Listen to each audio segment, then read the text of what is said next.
नमस्कार, तुमचं स्वागत आहे DRV न्यूज मराठीमध्ये. मी गुणवंत नागर.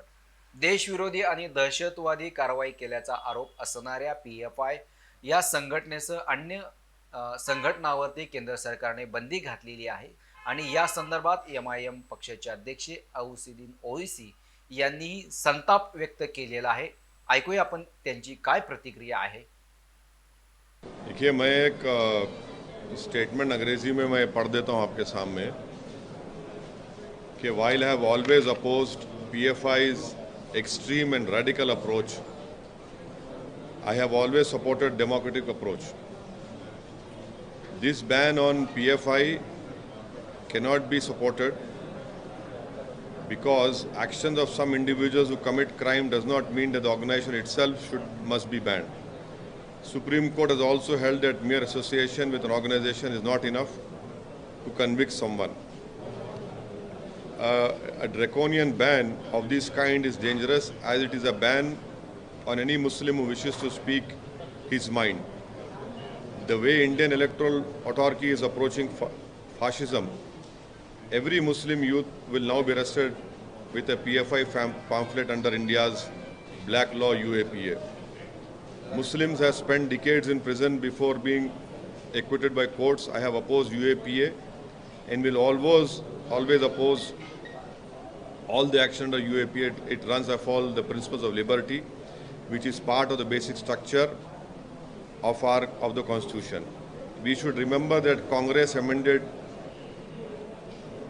UAPA to make it stringent, and when BJP amended the law to make it even more draconian, and at that time the Congress supported it.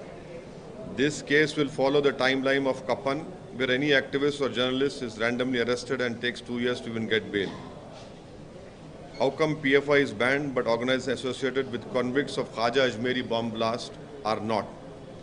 Why has government not banned right-wing majoritarian organizations? This is my statement on this recent ban issue. Sir, mountain of evidence मिला है जिस प्रकार से union home ministry ने दो Reds किए हैं, तो जबरदस्त एविडेंस मिला है PFI के खिलाफ। किस प्रकार से देश विरोधी गतिविधियां वो कर रहे थे, उसके चलते उनको बैन किया गया है। मेरा स्टेटमेंट जो मैं पढ़ा हूँ फिर से दोबारा पढ़ सकता हूँ आपके लिए हिंदी में। अरे लेकिन ये नहीं, आपके लिए मैं सिर्फ अपना स्टेटमेंट पढ़ूंगा। मैं अगर आप चाहें तो हिंदी में पढ़ दूं आपके लिए। आपके हिंदी में पढ़ना है तो पढ़ देता हूँ हिंदी में आपके लिए। सुन लीजिए ताकि हिंदी में आपको आसानी हो जाए। नहीं सर, ये तो पूरा करके आपके जैसे होमवर्क करके किया गया था। हाँ जी, ज़रूर सही है। मैं आपकी काबिलियत पे भरोसा नहीं कर रहा हूँ, बट लेकिन आप अपोज क्यों कर रहे हैं? नहीं, वाइल सुनिए,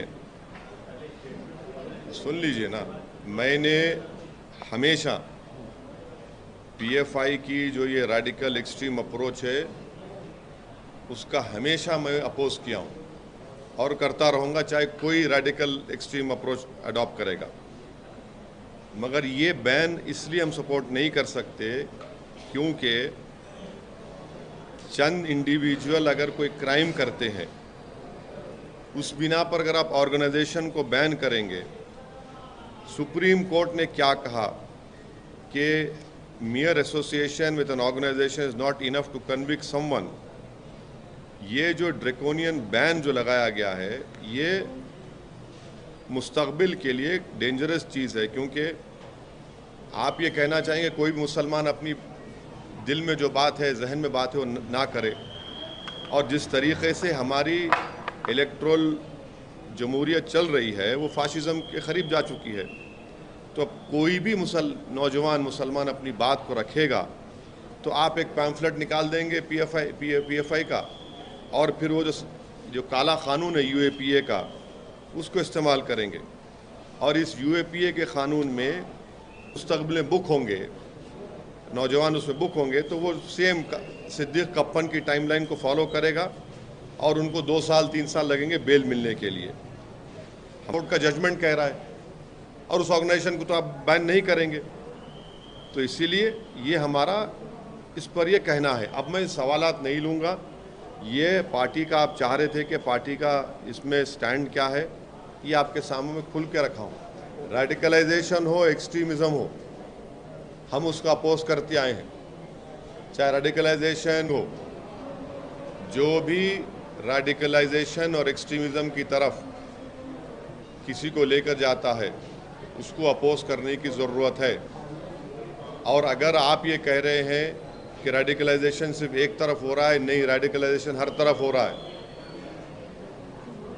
PFI political party SDPI has not been banned because they don't have evidence against them. What the NIA says is that the entire crackdown on I have mentioned the conviction of those people who had bombed Khaja Ajmeri Dargah. The world knows to which organization those two people belong to, the convicted people. There is a conviction and the court has given the conviction. आप right wing की तरफ इशारा कर रहे हैं, तो आपका क्या कहना है? वो आरएसएस के साइड आप इशारा कर राइट विंग में बहुत से हैं ना, राइट विंग में बहुत से हैं। अब तो कोर्ट भी ऑर्गेनाइज टीवी को बोला कि आप लोग देख के बोलो। यही तो मेरा सवाल है, इनको रेडिकलाइज कौन कर रहा है? कि वो शहबाज अंसारी, झारखंड की सरकार की जिम्मेदारी है कि इस पर सख्त एक्शन ले और वो पीड़ित परिवार से कोई मंत्री जाकर मिले, उनको यकीन दिलाए कि इनसे इंसाफ होगा और उनकी मदद करना। मगर ये रेडिकलाइजेशन नहीं है। शहबाज अंसारी की मौत, उसका कत्ल, लिंचिंग, ये रेडिकलाइजेशन है, एक्सट्रीमिज्म है। ये धर्म संसद में क्या क्या नहीं बोला गया, ये सब रेडिकलाइजेशन हो रहा है।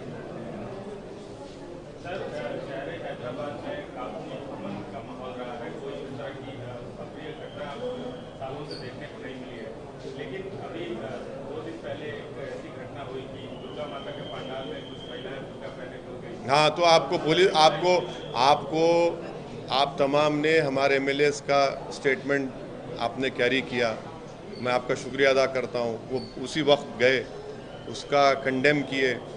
उन लोगों को इंस्ट्रूमेंट थे हमारे एमएलए, वो जो गंदी हरकत किए, उनको अरेस्ट भी करवाए। पुलिस का स्टेटमेंट भी है, पुलिस को भी एक्शन लेना चाहिए, डीप जाना चाहिए कौन है। तर तुम्ही पाहिलेलं आहे PFI या संघटनेवरती केंद्र सरकारने बंदी घातल्यानंतर MIMचे अध्यक्ष असुद्दीन ओवैसी यांनी कशा प्रकारे संताप व्यक्त केलेला आहे। यासारख्या अन्य बातम्या बघण्यासाठी तुम्ही आमच्या चॅनलला लाईक करा, शेअर करा, सबस्क्राईब करा। धन्यवाद।